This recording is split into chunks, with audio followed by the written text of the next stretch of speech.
Rasulullah SAW pernah bersabda, ada dosa-dosa yang bisa gugur karena sholat kita, ada dosa-dosa yang bisa gugur karena haji kita, ada dosa-dosa yang bisa gugur karena sedekah kita. Tapi ada dosa yang hanya bisa gugur karena jerih payah kita, kesusahan kita, kepayahan kita dalam mencari rezeki. Gitu, Fit.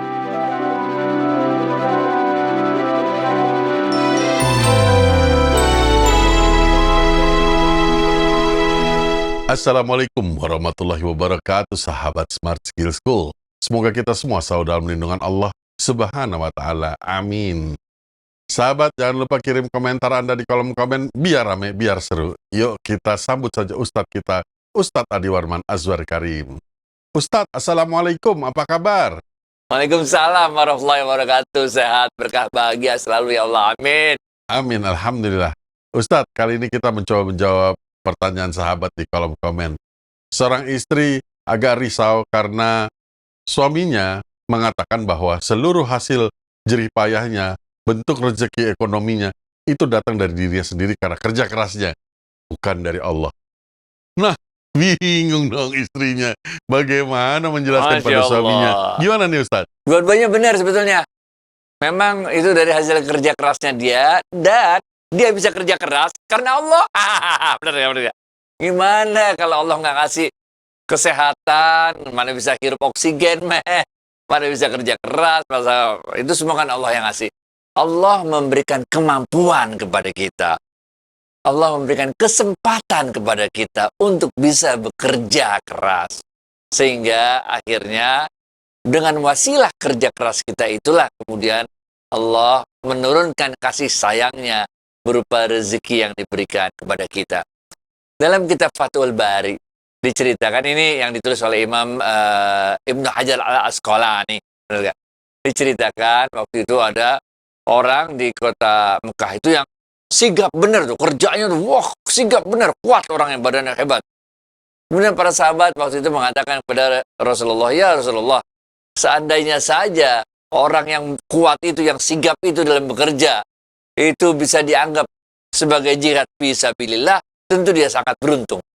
Maka Rasulullah SAW menjawab, apabila orang itu bekerja keras dengan sigap itu untuk menafkahi anak-anak yang masih kecil, maka dia fi sabilillah. Apabila dia bekerja itu untuk menafkahi orang tuanya yang sudah tua, maka dia fi sabilillah. Apabila dia bekerja untuk mencukupi dirinya sendiri agar dia tidak meminta-minta, maka dia fi sabilillah. Ini. Jadi kita memang harus kerja keras. Supaya apa? Supaya ini fi sabilillah. Siapa-siapa yang bekerja keras untuk menafkahi anak istrinya, untuk memberikan orang tuanya yang udah tua, atau untuk dirinya sendiri agar dia tidak minta-minta, maka dia jihad fi sabilillah. Masih dalam kitab Fathul Bari ini diceritakan, ini hadis riwayat dari Imam Tabrani. Waktu itu Rasulullah SAW pulang dari perang Tabuk. Ketika Rasulullah SAW pulang dari perang Tabuk itu, mendekati ketika ingin memasuki kota Madinah, itu ada seorang yang lagi kerja membelah batu, bener gak? Maka Rasulullah SAW turun menghampiri orang tersebut dan bertanya, kok kerja kayak begini, siang-siang kayak begini, mau nggak panas, nggak capek apa gimana nih, bener gak? Maka orang itu mengatakan, inilah kerjaanku ya Rasulullah, untuk mencari nafkah untuk diriku dan keluargaku. Ketika itu Rasulullah SAW diambil tangannya oleh orang tersebut, mau dicium. Tapi Rasulullah SAW ketika memegang tangan orang tersebut, waktu salaman sama orang tersebut, Rasulullah SAW merasakan tangan yang kasar, yang hancur, pecah-pecah. Karena kerjaannya membelah batu itu, benar gak?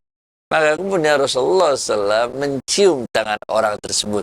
Dalam kitab Fathul Bari disebutkan Rasulullah SAW hanya pernah mencium tangan dua orang saja, yaitu tangan anaknya Fatimah Zahra dan tangan orang tersebut.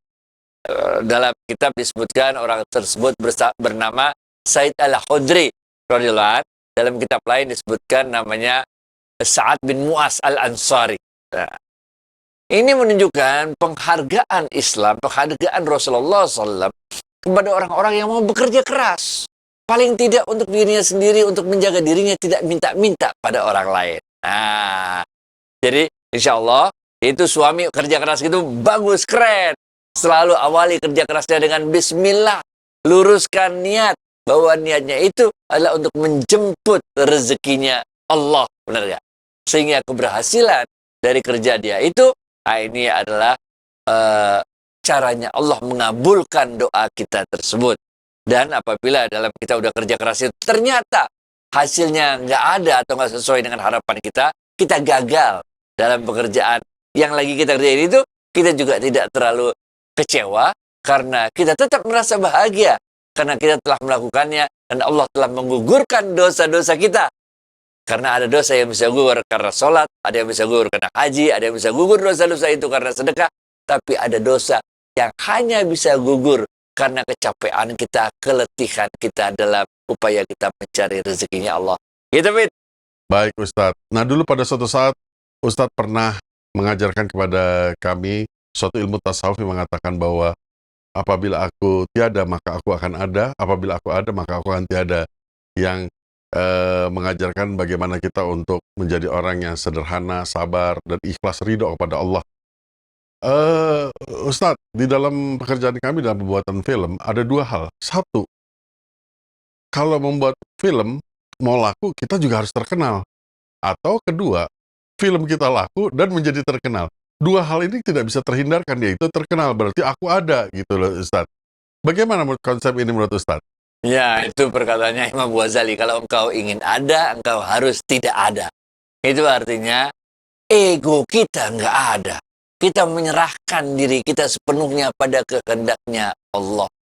Begitu juga ketika kita bekerja. Tujuan kita bekerja itu, berkarya itu bukan supaya kita terkenal. Bahaya kalau tujuan kita itu supaya kita terkenal. Maka kita akan berusaha untuk melakukan upaya apapun supaya kita terkenal, termasuk pencitraan.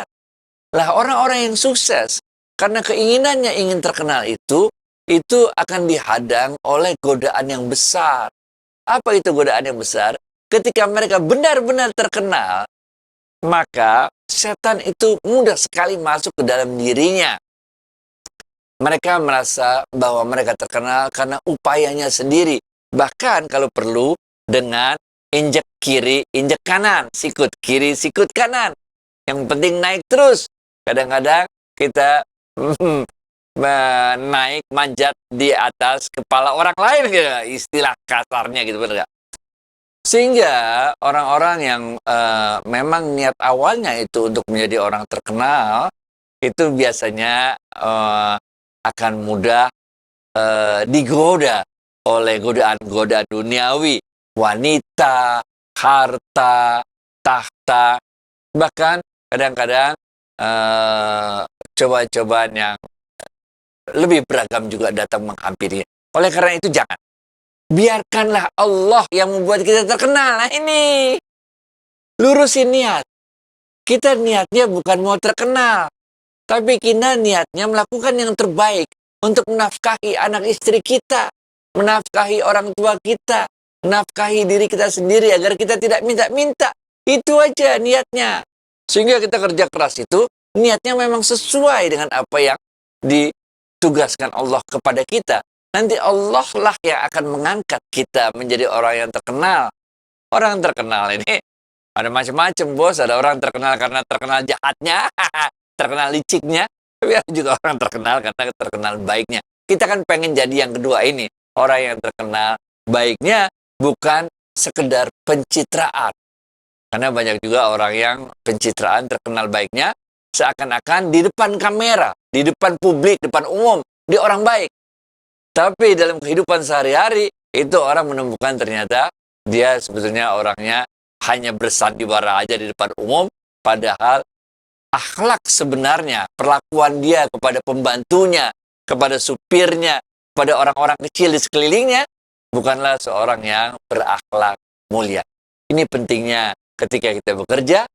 Inna sholati wa nusuki wa mahyaya wa mamati lillahi rabbil alamin.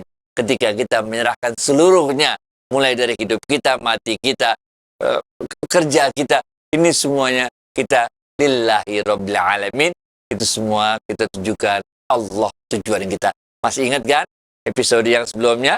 Rasulullah SAW mengatakan, siapa-siapa yang tujuannya adalah dunia, maka Allah akan cerai-beraikan urusannya. Allah akan masukkan rasa selalu tidak pernah puas ke dalam dirinya. Dan Allah akan jadikan dunia memperbudak dirinya. Padahal dia tidak akan mendapatkan lebih daripada apa yang ditentukan oleh Allah rezeki pada dirinya. Tapi siapa-siapa yang tujuannya itu Allah, maka Allah akan himpunkan urusannya. Allah akan masukkan rasa selalu cukup dalam dirinya. Dan Allah akan jadikan dunia datang dengan hina pada dirinya. Gitu, Fit. Baik, Ustadz. Jadi kita mesti memilah-milah dan lihat dari konteksnya bagaimana aku ada atau terkenalnya itu ya, Ustadz ya. Baik, Ustadz, ini ada satu hal yang saya tadi, maaf pertanyaan nomor 1, saya masih belum masih ragu bagaimana nanti sang istri yang tadi nih menjelaskan pada suaminya bahwa rezeki itu datangnya dari Allah, gitu loh, supaya nggak terjadi pertengkaran dalam rumah tangga mereka.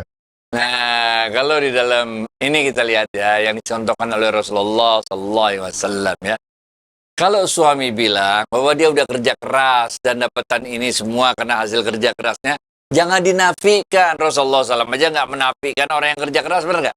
Malah harus bilang sama suaminya, keren suamiku, ente memang suami paling top, benar nggak? Mari kita syukuri Allah memberikan kesehatan pada diri kita. Ini men. Allah memberikan kesempatan pada diri kita sehingga kita bisa kerja keras. Gitu. Jangan dipertentangkan antara rezeki itu asalnya dari kerja keras suami atau dari Allah, jangan dipertentangkan. Karena memang semuanya lahir aja juga Allah yang bikin, benar gak? Jadi bilang bagus, keren, benar gak? Alhamdulillah, kita syukuri Allah memberikan kesempatan pada kita, memberikan kekuatan, kesehatan pada kita sehingga kita bisa kerja keras. Orang banyak yang mau kerja keras, tapi nggak dikasih kesempatan. Nggak muncul kesempatannya, benar nggak? Banyak, kami tahu lah, ada orang-orang lulusan bahkan dari luar negeri dengan ilmu yang tinggi, tapi belum dikasih kesempatan untuk berkarya. Jadi ilmunya akhirnya mereka harus mencari profesi lain selain dari ilmu yang memang udah dipelajarinya sebagai seorang yang sangat ahli. Jadi kita harus bersyukur kepada Allah. Kesehatan yang Allah berikan, kesempatan yang Allah berikan. Rasulullah SAW bersabda, ada 2 nikmat yang tidak pernah kita hargai kecuali ketika 2 nikmat ini hilang. Yang pertama adalah nikmat kesehatan.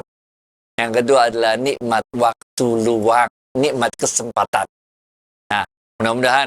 Jadi ngomong aja sama suami, keren, mantep, ente suami paling keren, bilang gitu dah. Mari kita bersyukur dengan kekerenan ini, dengan kesehatan, kesempatan yang diberikan Allah kepada kita. Gitu, Fit. Baik, semoga jawaban Ustadz tadi dapat membantu meringankan problema rumah tangga sahabat kita. Ustadz, terima kasih atas waktu dan tausiahnya. Assalamualaikum warahmatullahi wabarakatuh. Waalaikumsalam warahmatullahi wabarakatuh.